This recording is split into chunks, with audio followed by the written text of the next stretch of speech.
Hello, ladies and gentlemen. This is Amir Wamala, Director, Amigo Farm. We are located in Uganda, in Chirhura District, Kashwanji Sub-County, in Rwanyangu Village. We are breeders of South African Boer goats. Strictly, we sell our goats to farmers. We sell the goats to farmers, not to slaughterhouses.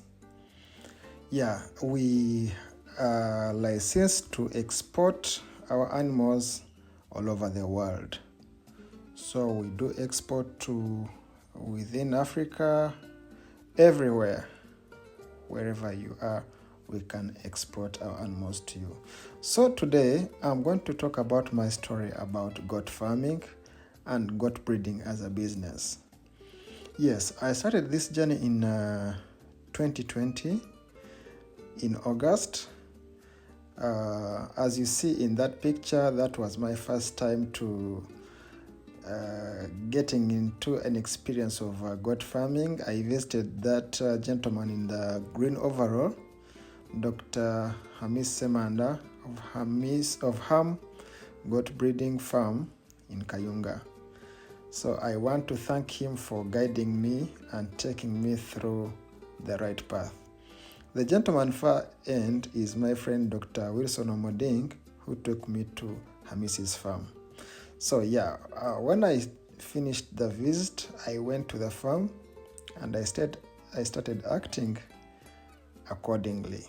Whatever I learned from there and others that I learned from different platforms and the research I did, like for housing, I did a lot of research about housing, different housing, and I came up with a raised house plan for my goats.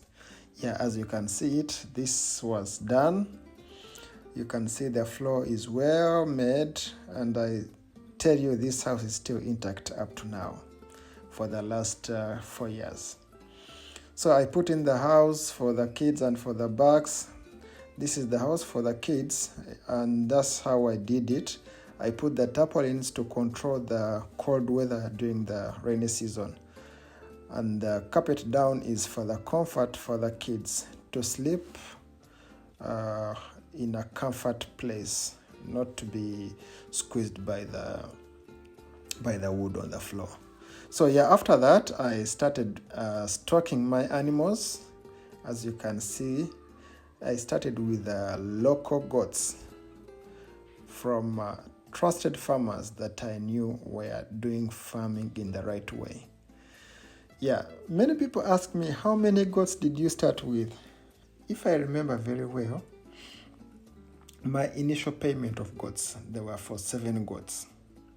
But I kept on adding from different farms in my area until I grew this number. As you can see, it's just a mother stock that you've been seeing. So I would always do research about goats until I did something right. And you can see the offsprings. I started getting offsprings. There were many. I remember like in 1 month I got like 75 kids. But those 75 kids, I lost like 65. I didn't know what was killing them, because they would look okay in the morning, by evening you find them dead. So I tried to do a research, slaughtered the kids, but then later I realized they were killed by fleas. It would suck blood in their bodies. So I learned that, and it had never happened again up to now. So I started vaccinating the animals, learned everything. Then I started bringing in the breeds that I was dreaming about. These are Boer goats. These Boer goats started coming in when I know everything about goats. Treatment, vaccination, deworming, I knew everything. So I was comfortable. I started showing them on the video on my social media platforms. From there, I attracted different media houses that contacted me for interviews, which I gave platform to. I started being known, most especially on Seeds of Gold on NTV. That's where many people started knowing me. Then later, when Value Farm came, they took videos from me also, and many people, some of you got to know me from those platforms. Later, I went to Namlonge to study about pastures, the nutritions of different pastures. I was there with Dr. Kayua, who took me through and guided me to do the right way. Then I went home knowing everything. Now I started digging. Now we are entering into pasture planting, not for business, but for zero grazing. Remember my project of 1 acre zero grazing project? Here I am. This is my journey for 1 acre zero grazing project. I planted my pastures very well in the right way. The most important thing about this, visit farmers, see what they do. Do research, okay? You're going to have a successful farming as a business. So yeah, you see that it was hot season. I had to water using watering can with my boys. You know, you have to be with them hand in hand to boost them. You know, as you can see in between, there's no any unwanted weed in our pastures. Okay, so you see this is our alfalfa. It grew up. Then I started planting pak chong, but the first plant that I did was Chloris Guyana, or what we call Rhodes. It grew up very well. So after having all this, I constructed a house for the pastures, storage for the pastures. Then I started cutting, I started harvesting using these machines. Okay. So we'd leave them for 1 day to wilt. My boys start gathering the grass the day after cutting to take them in the house to get ready from there. As you can see, that is Chloris Guyana. Then when I mastered the pastures and I had everything, I started constructing. Now we are digging the pit latrine. After pit latrine, we started a house for the goats. That is the shell, as you can see from out. Yeah, exercising ground and everything. The place for spraying acaricide is also there. Okay. So this is the inside part. We had to cut these drums into two pieces to make the troughs or feeders for our animals.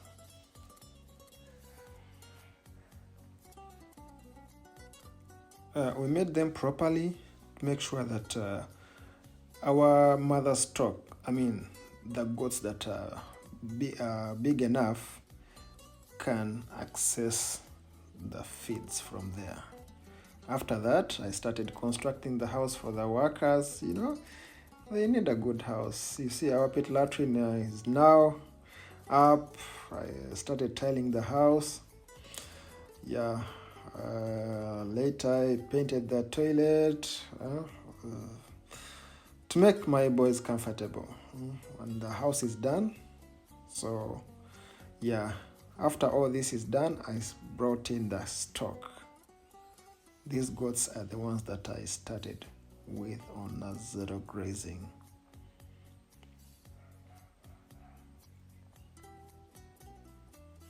As you see them, they are all healthy.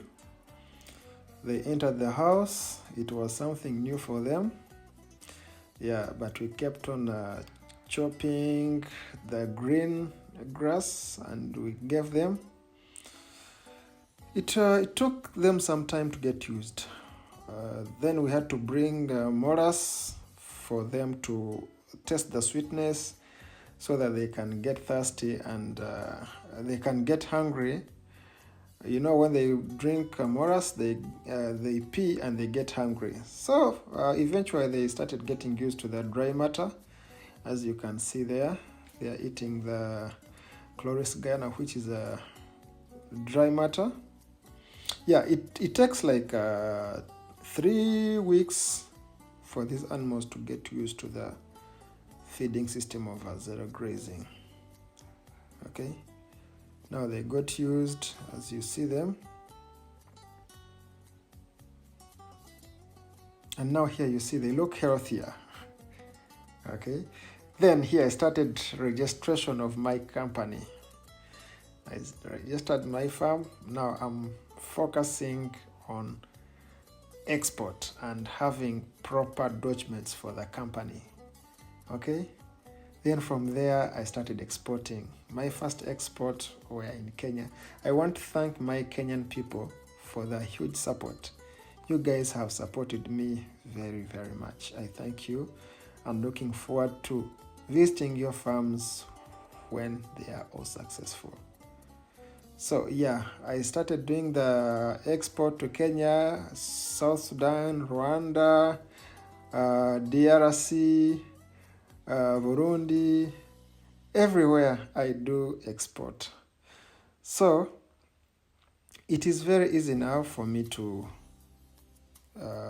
do export to wherever you are. It's a matter of making the payments. I give you the invoice, then I give you the right procedure on how to do export. Then from there, I am on a 1 acre project. There's enough space. Why can't I start doing chicken for the eggs?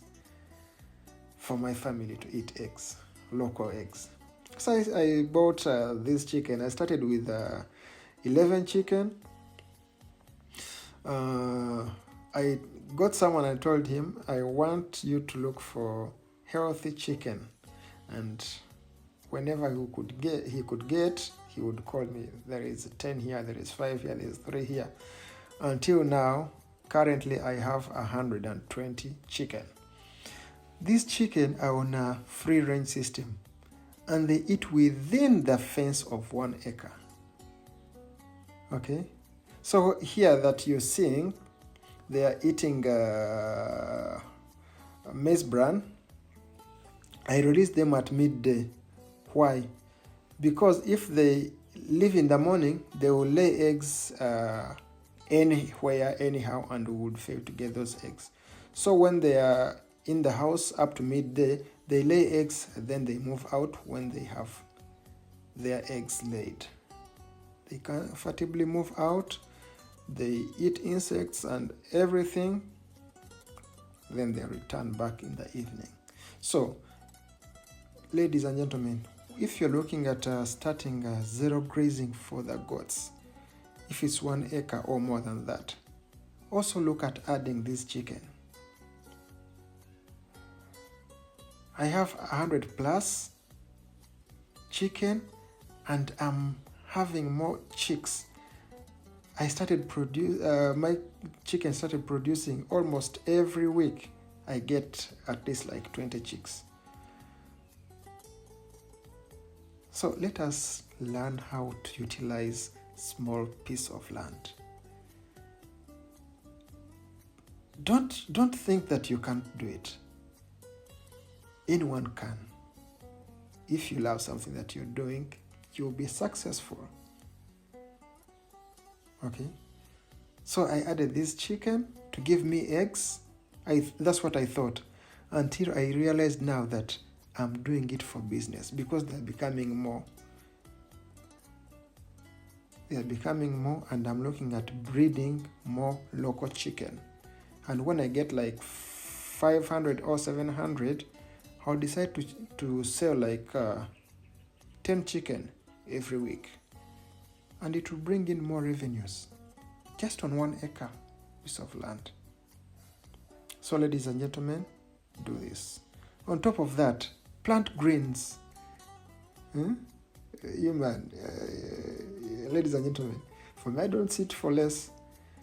Now here I was preparing my things, my plastic buckets to plant the greens.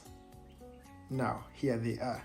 I planted onions, I planted oranges, I planted so many greens, which I don't even know in English. I planted watermelon, I planted tomatoes. So why do I have to stop in Masaka to buy mangoes and onions and watermelon, whereby I have a backyard on my 1 acre where I can plant these food and I carry them when I'm going home so that my family enjoy my sweat. So ladies and gentlemen, that's the brief about my 1 acre project and the free range farm that I started with. So guys, copy me and I look forward to seeing you becoming successful farmers. I welcome you to the farm anytime. Send your workers, come by yourselves, see what we are doing, go and be a successful farmer. Please consider subscribing to this channel, and also follow us on TikTok, Facebook, X, and Instagram. Thank you very much.